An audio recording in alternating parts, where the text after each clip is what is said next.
I'd like to, first of all, I'm Robert Palusinski. Hello, I'm from Poland. I'm from the Polish partner, which is Deep Democracy Foundation. And I'm very happy that this event is going to happen and happening already. And I'm a facilitator. I use Processwork and Deep Democracy in different situations. And I'm also a coach, a psychotherapist, and many different things. Sometimes I translate books as well.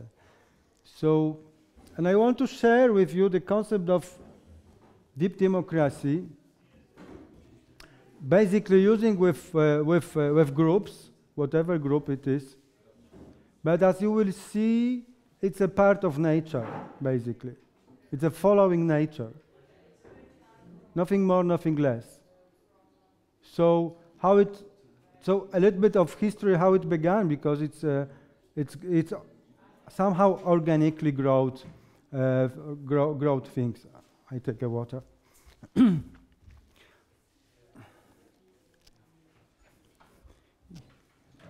the 60s, there was a guy who's called Arnold Mindell.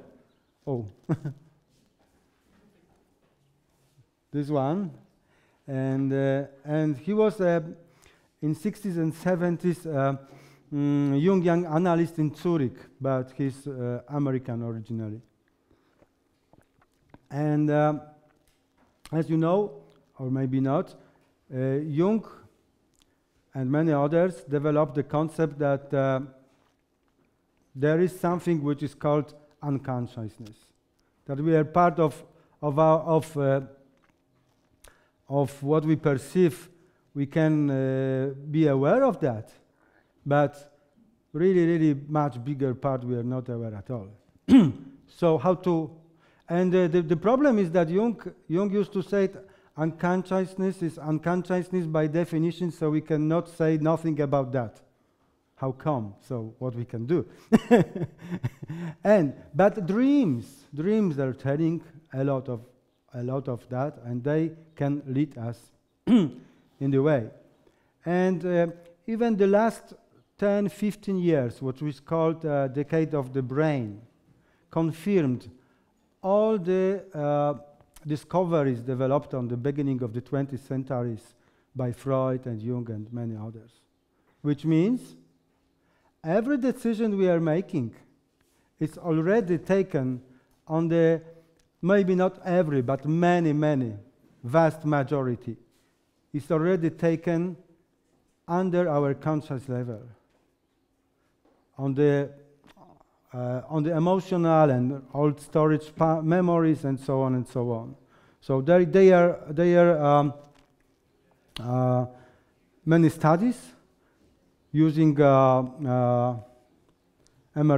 which is magnetic resonance, and so that when you make a decision, for example, friend or foe,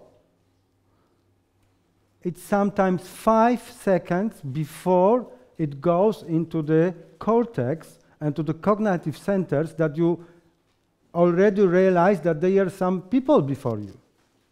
So it's unconsciously taken decision that who is good or bad and things like that. So what we can do during the day if we dream only in the night. And big discovery made by Arnold Mindell is that we can access to the unconsciousness and not aware decisions or everything what we do during the day as well.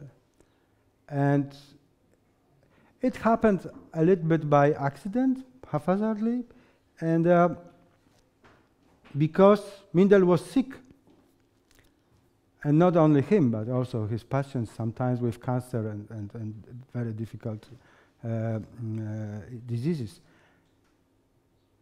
And working on the symptom, like pain in the stomach or in the head or whenever,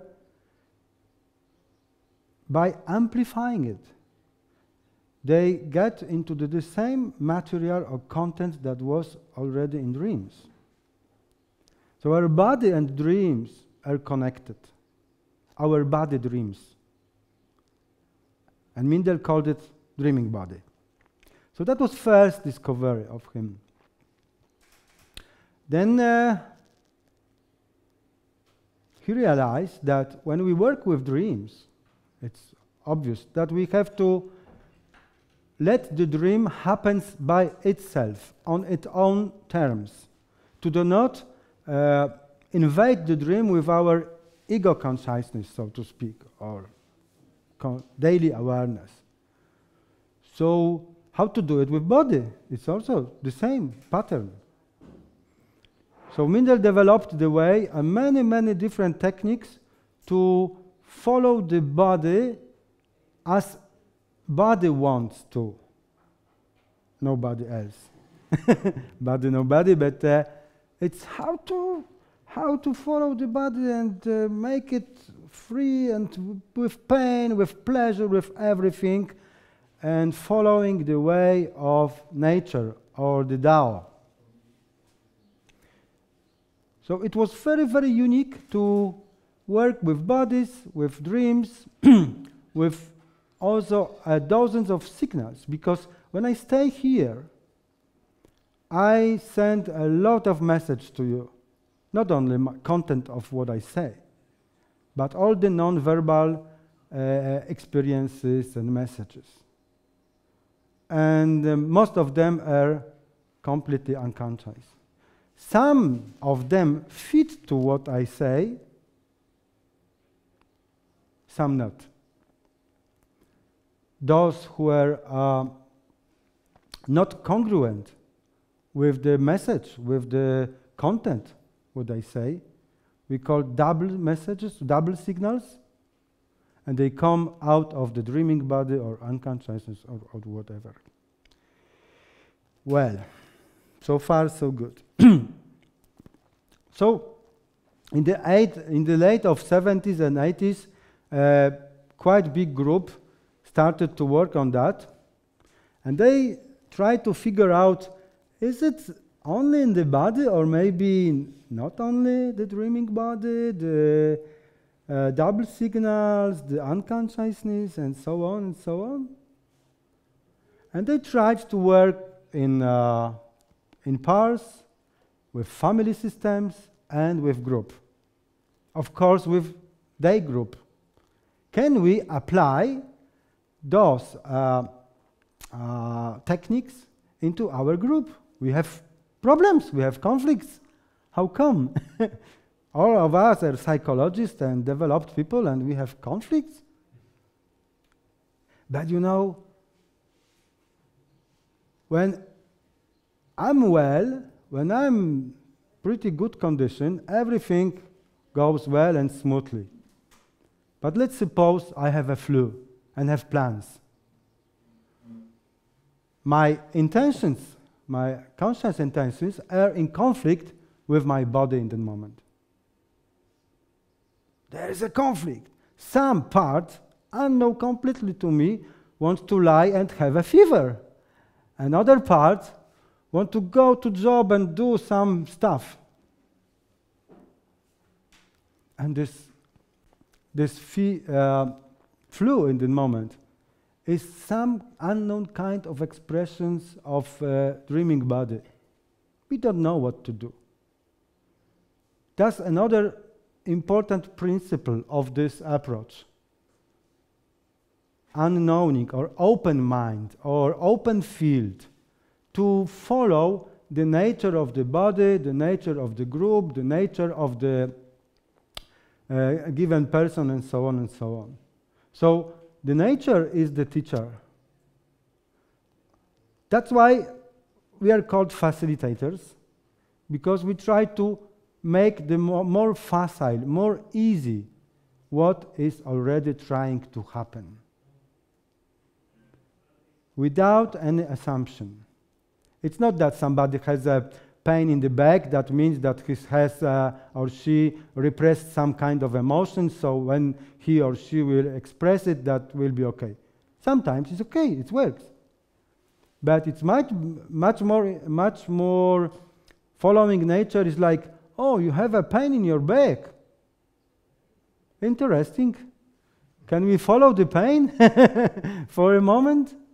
Maybe the pain will say something to us in symbolic language, exactly in the same way as the dream figures in our dreams. So what making the story short to the groups, to the deep democracy of the system, it's precisely the same. Every given group has so-called primary process, what we are aware of, that we agreed for it, and have secondary process, which is basically unconscious. And it's like a symptom. There is a problem. We have a conflict. Hooray! Wonderful. We can find something new, which is trying to arise from the background to the foreground. We don't know what it is. There is no such holy person in the world who will guess 100% all the times. Not possible.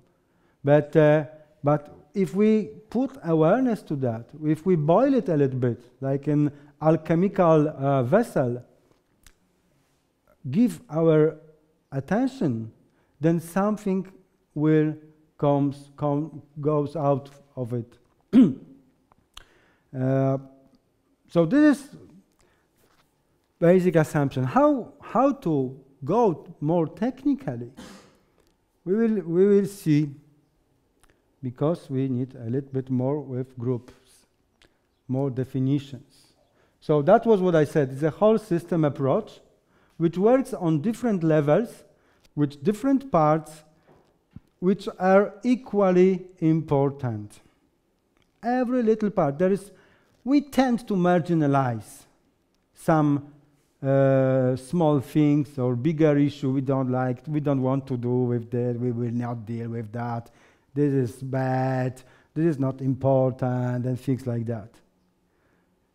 In this approach, a process group in the whole system, and deep democracy basically, every little part is important, and some of them we don't know why still, because we don't know the context enough.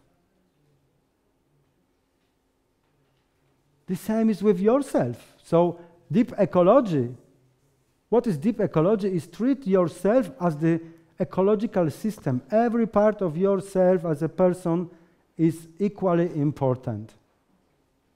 There is no bad, no good too much, but there is everything is interesting thing. Like, you know, in the permaculture, in the field, maybe you don't know why this plant is trying to come out. But with some attention to that, with some more awareness around it, with time you will know. And the same is with the person, and the same with the human systems. And the big trouble with ecology on the world generally is that we don't pay enough attention to the human factor, to the people. We see problems with soil, problems with wood, problems with water, and so on, with air pollution, CO2, and so on. But what about the people? Can we really be sustainable with every small part of us? As a person, as an individual, and as a small and big group, and basically all planet, with all our 7 billion brothers and sisters. Yeah, that's the big step. Mindel called it process-oriented ecology, to include people into that, their psyche. Not only, you know, people as a factor, but their psyche as well. So there is one of definition that's the elders' multidimensional meta skill, feeling, attitude toward life, which recognize the equal importance of consensus reality issues and concerns, facts, issues, problems, people, dreamland figures, which are roles and ghosts, and the essence, common ground that connects everyone. Those are 3 levels which are here represented by that tree. So on the top, maybe here, is what we call consensus reality. We have some consensus what is real. In our culture, we are pretty good with that, what is real. We can talk about that. But with different culture, might be differently. So, so that's why it was already in the 60s that reality goes so far. So as we have a consensus on concern to that, what is real.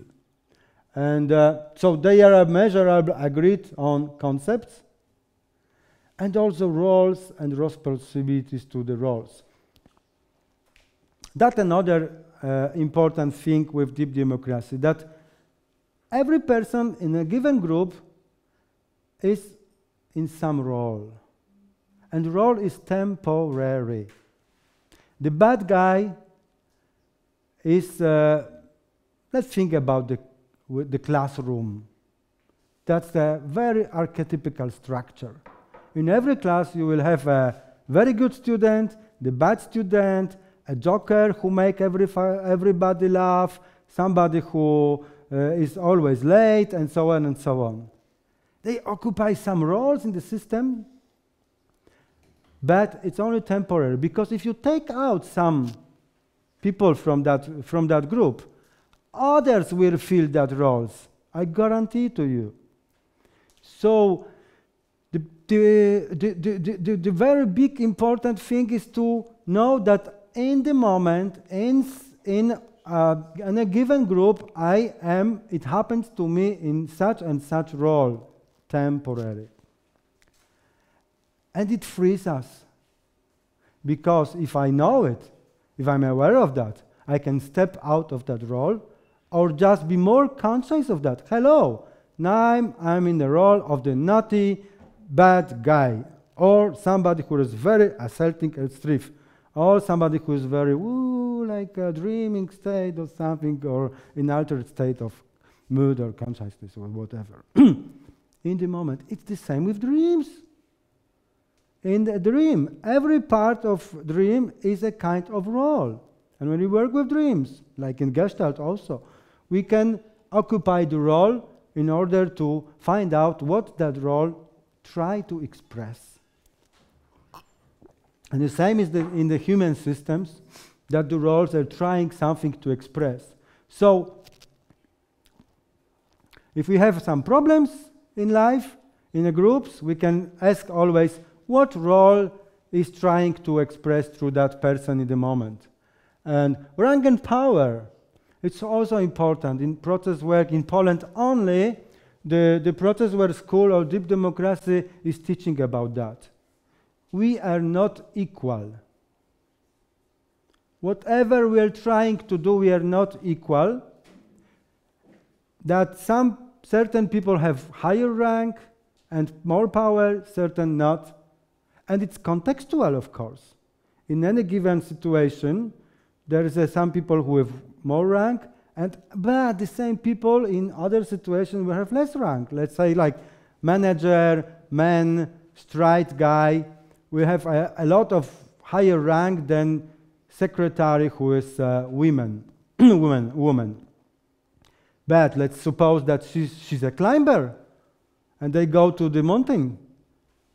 So she will have higher rank in the climbing in the mountains. So that's, but it's very important because abusing in our world is mostly because of the higher rank and more power of one person. So, but here is a dreaming level. Here comes out every unconscious communication, like unintentional communication signals, what I mentioned on the beginning, elephant in the room. We called it ghost role. That means something is happening and everybody feels something, but nobody is speaking about that. You know, people in the group are talking about the president of the organization, but president is not present in person.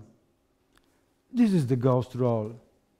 And a good intervention might be to represent the ghost role in the moment, to step into that role, a part of the... so there's also projection fantasy about other people and all this kind of body language and atmosphere.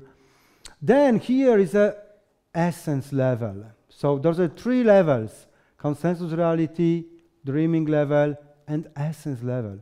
Essence level is difficult to speak because it's like a unity. It's non-dual experience. It's which every hour it's like developing. Everything is developing from here toward consensus reality. Some intentions, some energies, some origins, I would to say. Inspiration, passion, sense of unity, oneness, motivational, Tao or earth intelligence as well.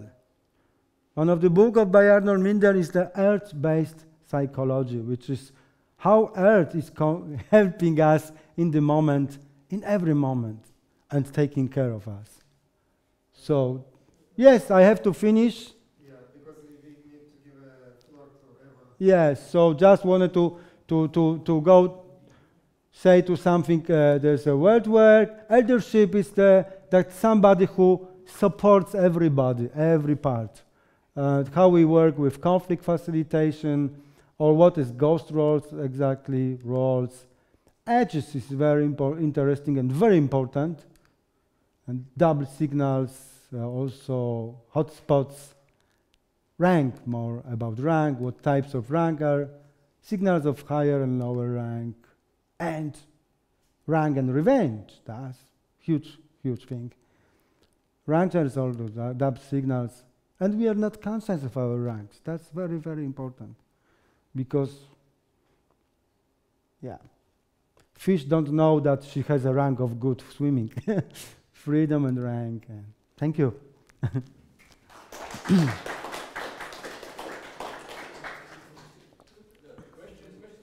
Questions. Yes, we have time for questions. Wonderful.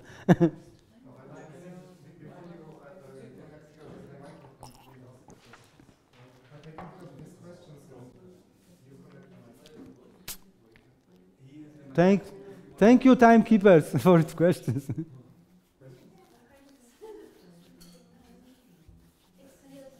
I like it very much, but how do you use it in practice, for example, in your group of people? Yes. First of all, that there's a lot of techniques, so to speak. So I don't want to go. But first of all, very important is that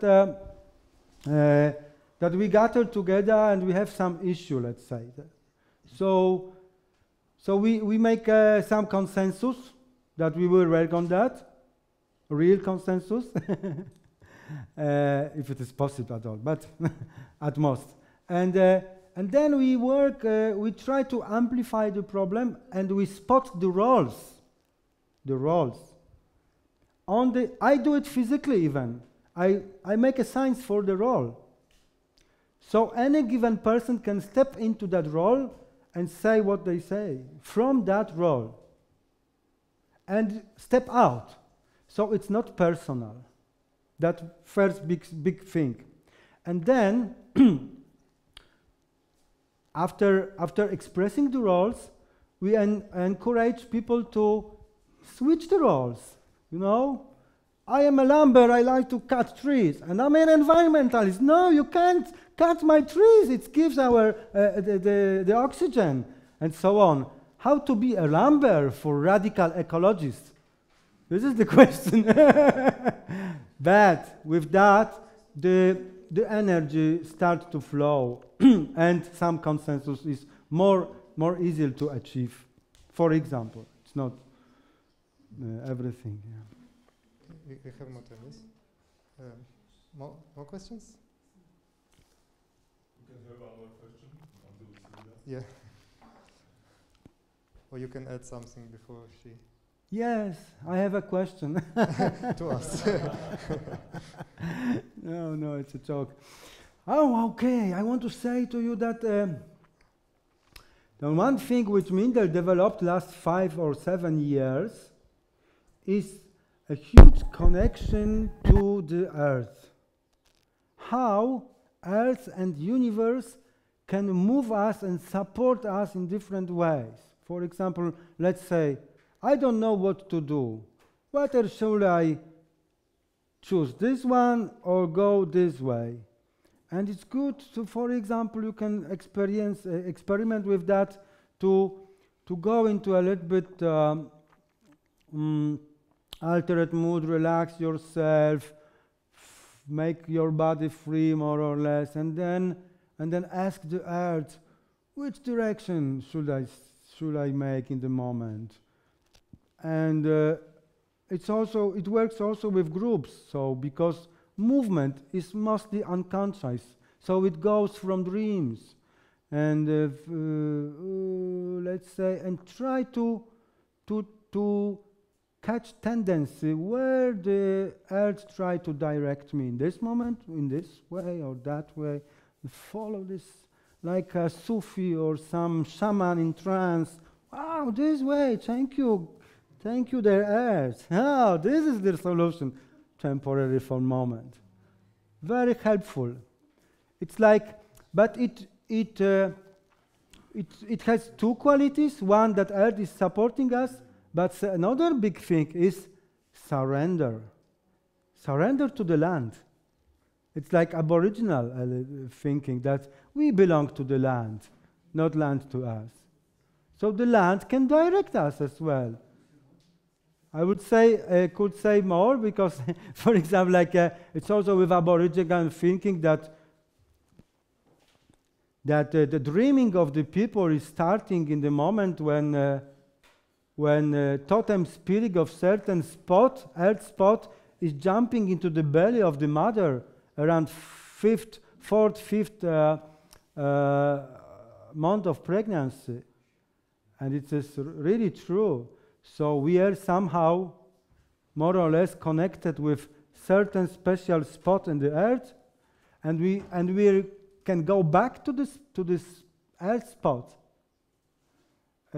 We can have power spot for us every time. We can go back in our mind to that power spot, which is somehow connected with us, and it gives a huge support for every problems, and also with group work or individual work.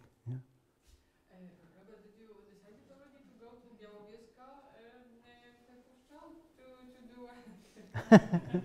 do No, but it's Is it this decision made? It is a proper time and moment. it's very long. It's a very long story. You know, when I lived in the Podlasie in Orla, 20 kilometers from Puszcza, we already planned to that. We make a project, but there was no possibility to make that somehow because of different things. With guys from Hajnówka, I forgot this man, but it was a project of many meetings and works like that in the place. Oh, I tell you, 6 years ago, yeah. But maybe, you know. After the tolerance march, it works. Yeah. So it's also, you know, it's about nature. You cannot push too early. You know, it's like with psychotherapy practice. Very good intervention cannot work if it is not in proper time, and not when the person is not ready to take it.